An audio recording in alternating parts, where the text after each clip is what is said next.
Everything set? You guys Right, good? right. We'll lock it up. Okay, so let's go ahead and get started here. Could you go ahead and just tell us about the movie that you are doing and how, where you got your inspiration for this film? Sure. Quiet on the set. Oh, do you have a question? You guys good?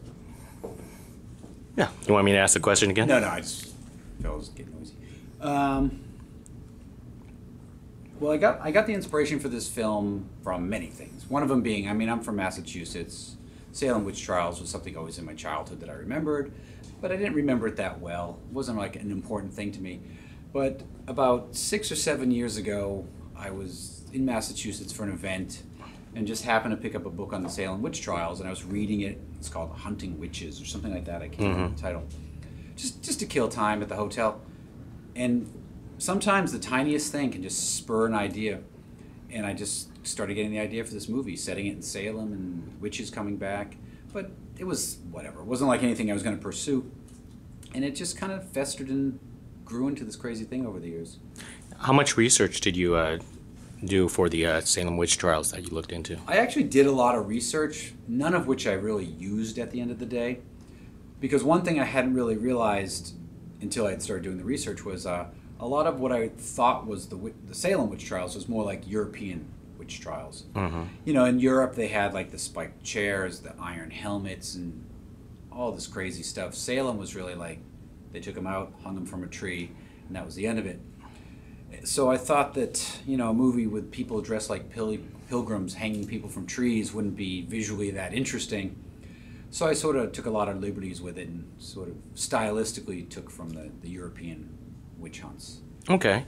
Now, what was the setting in for the film in Salem itself? Yes, a lot of the movie I shot in California, but all the exteriors we shot in Salem proper.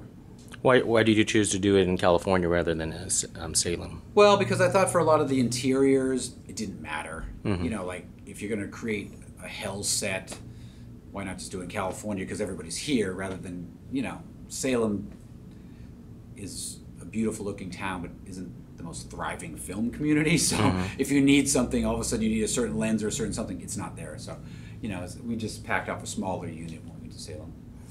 Now, you use your wife, Sherry Moon Zombie, in the film. How is she progressing throughout her career, and how do you believe that she performed in this film? Well, you know, it's a funny thing because we both sort of started at the same time. You know, when I made my first movie, she did her first movie, so the path has sort of been one we've taken together. So it's really, I think it's really hard for either of us to view the other one, how they've changed. But I think that, you know, she did phenomenal in this movie, and the reason that I see that is that I know how she is in real life, so I know how she exactly reacts to actual situations. And she would do that in the film, and I would go, okay, that is exactly as true as she can make it. And that's normally when I can recognize it, like when I get to know an actor, I go, that's exactly how I see the realism in that now because I know them. And that's what came through. It didn't seem like, oh, why is she doing it in this way when I know in reality she'd feel it this way. It really felt, you know, by the scenes like I could. It's hard to distance yourself sometimes from someone you know so well with any of the actors, but when you can do that and view them as a different person, you know it's really working. Was it difficult sometime to direct her through the process, or was she, since you two know each other so well? Well, it's not difficult to direct her in the sense, but you feel extra bad making her do awful stuff. Whereas some of the actors, you're like, whatever, he'll get over it. You know, you don't care. You know, like, he hates me now, who cares? But, you know, you just feel a little extra bad sometimes. Now, one of the things that for this movie is that the main character is a DJ at a radio station, and she received a record. One of the things after I watched the film, I said to myself, why a record? I don't know that DJs use records anymore, but that's an interesting prop. Well, yeah, I felt that it just felt more substantial, and it would be really hard to make it visually interesting if they go, wow, I just received this email with a spooky MP3. You gotta check it out. It would seem so stupid. And I also feel like when you take things that are dated and you put it in a movie, it's already dated, so it's never going to seem outdated. But if you try to make something with the latest technology and latest this and that, it could already seem outdated in 6 months. So I thought a record, an old, thick record that you never see anymore, would probably make the most sense. Even though, obviously, radio stations, well, maybe some of them still play records, one or two, but they really don't, obviously. Now, this movie is a lot different from the slasher gore films that you actually had. Why did you go in this direction for this film? Because I felt that that's just what it needed to be. You know, I wanted to. I mean, you do a certain thing and then you're done with it. You don't want to do that forever. And I wanted to make this movie a totally different type of movie. And I felt that for the story, I didn't want it to be gory. I didn't want to have the Heidi character screaming all the time and being attacked. I felt like with the Halloween series, I did enough of that for the rest of my life. I don't need to do that again. And that was really the reason, you know, just to make it different. And with whatever the next movie is, that'll be 100% different too, you know. Well, then, with the music for this film here, did you have a lot of collaboration for yourself into the film, or did you just basically brought in someone else to do something? Well, no, what I did was, you know, John Five, who did the score, is obviously, he's in my band, so we work together. We've been working together for 8 years.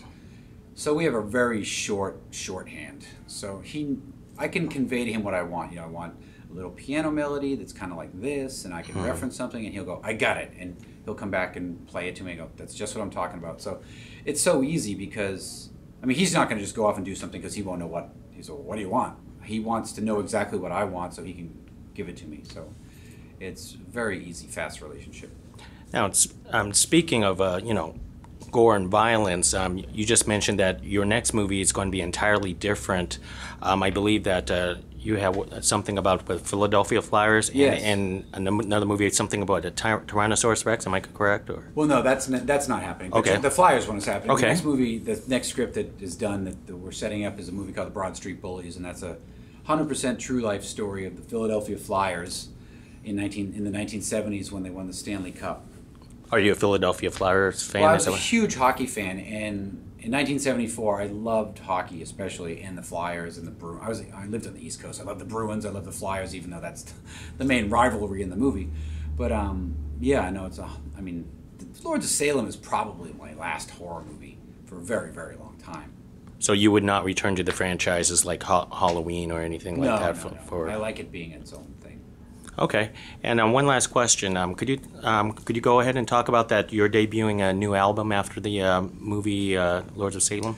Yeah, well, I made it. You know, within this time frame, I have a new CD that I made, and the movie comes out on the 19th, and the CD comes out on the 23rd, and then starting in June, you know, headlining the Mayhem tour, which goes all summer, and I'll be on tour around the world forever for the next couple of years.